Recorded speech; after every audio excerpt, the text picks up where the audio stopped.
You don't have to raise your voice to hold power. You don't need approval to be magnetic.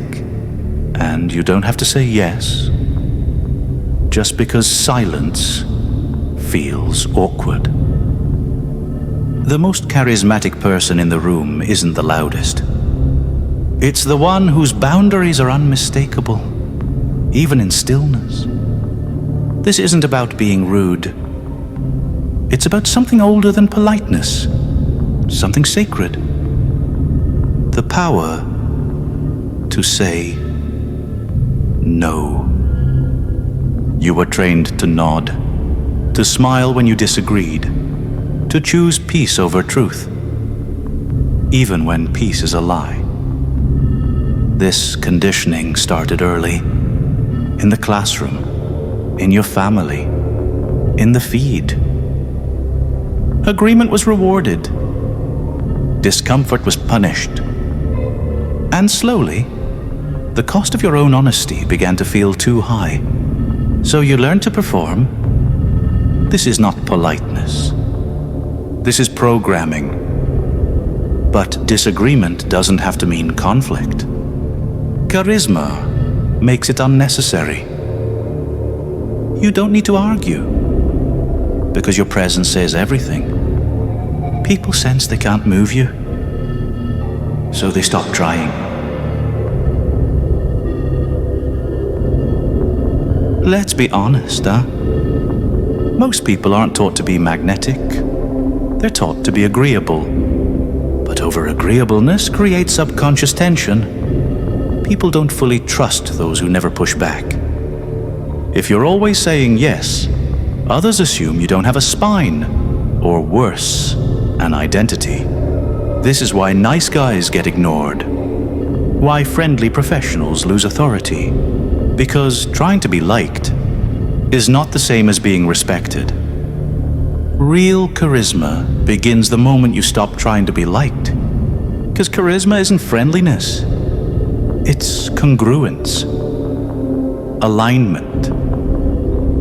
The sense that someone is entirely themselves without apology. Magicians called it drawing the circle. A sacred space where your will defines the rules. Psychologists call it boundaries. Either way, the effect is the same. Presence. Not everyone will like it, but they will feel it. And they'll listen, even if they don't agree. Mirror neurons don't copy politeness. They copy certainty. These are the cells in your brain that fire not just when you act, but when you see someone else act. They're the neurological root of imitation, empathy, and unconscious learning. We are wired to mirror those who appear sure of themselves, even if they're wrong. Ramachandran showed that the brain imitates what it perceives as confident, not what it perceives as nice. Your emotions aren't raw signals from deep within. They're predictions, assembled by your brain from past experience, context, and sensory input. Lisa Feldman Barrett proved that emotion isn't something you feel. It's something your brain constructs based on external signals. So when you say no with clarity, calm, grounded, complete, you aren't just expressing yourself. You're shaping how other people feel about you, how they feel about the moment, and how they remember it. That's charisma. Presence as nervous system regulation. But let's go deeper. Charisma isn't just charm. It's regulation. When you're calm, grounded, and non-reactive, your nervous system becomes a tuning fork. People sync to you. This is called co-regulation, the body's unconscious search for emotional leadership. You don't dominate the room. You anchor it.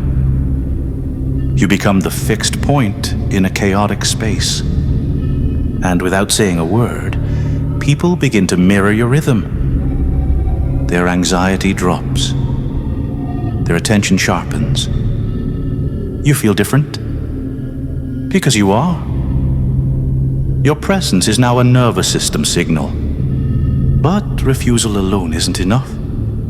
You need to radiate something more than resistance. You need signal.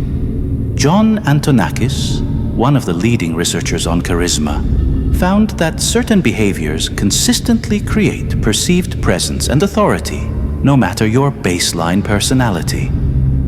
He called them charismatic leadership tactics. Use metaphor and vivid imagery. Tell stories instead of offering facts. Speak rhythmically with confident pauses.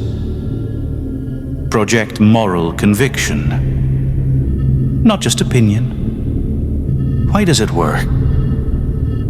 When people see someone speaking with rhythm, certainty, and conviction, their nervous systems begin to sync. It's called emotional contagion, and it's the biological mechanism behind charisma. They don't just hear you, they feel you. Their body starts to match your tempo. Their perceptions shift to align with your frame. It feels like you're casting a spell, because in a way, you are. Call it charisma, call it influence, or call it magic. But it has its roots in the nervous system. Olivia Fox-Cabane takes it further. Charisma, she says, is not a trait, it's a trainable state. She breaks it down into 3 forces: presence, full attention on the moment; power, calm confidence in your position; warmth, the signal that you're unthreatened and unafraid. The trick is that all of this can be ritualized. Slow your breath. Hold your posture. Let silence work for you. You don't have to perform dominance. You just anchor yourself. And the room begins to orbit.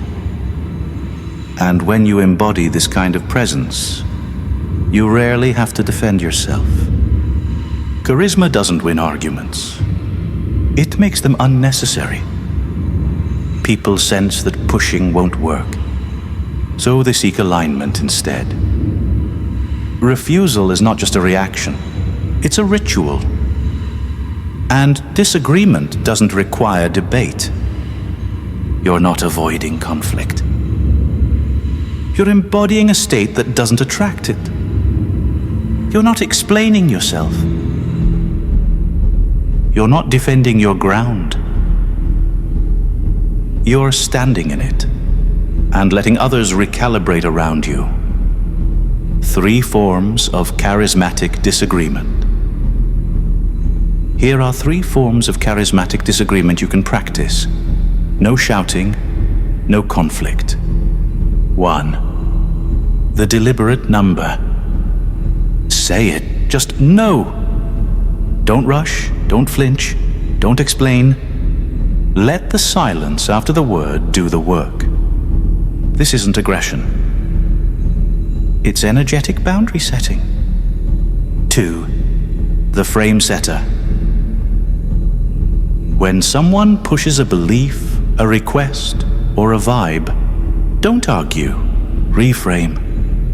Say, that's not how I see it. Or, that's not a priority for me right now. It's calm, it's final. It shifts the dynamic without confrontation. 3. The trickster mirror. When the situation gets absurd, reflect it. Someone gaslights you. Smile. Say, that's a fascinating interpretation. Then move on. Someone tries to manipulate you with fake urgency. Say, that's a bold pace. I'll think it over. Then go make tea. The trickster doesn't debate.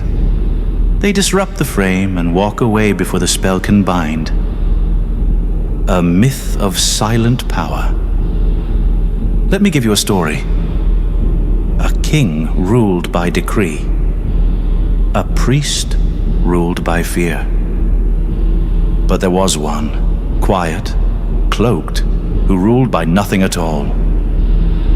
They stood at the edge of the market, said little, moved rarely, and yet all deferred to them, even the king. One day a young warrior asked, "How do they command without speaking?"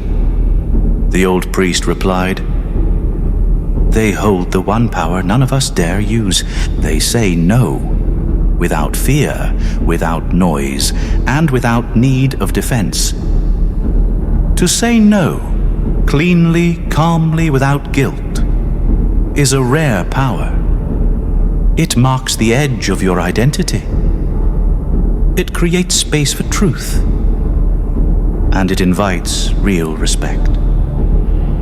In a culture built on compliance, saying no is spiritual warfare. You don't need to rebel with noise. You can stand still, and the world will feel it. Next time you feel that twitch, the urge to nod, smile, agree. Pause, breathe, say no, without flinching. That's not rejection. That's sovereignty. If you've drawn your circle today, here's your challenge. Say no once, without apology. Just one clean refusal. No explanation, no softening. Just clarity.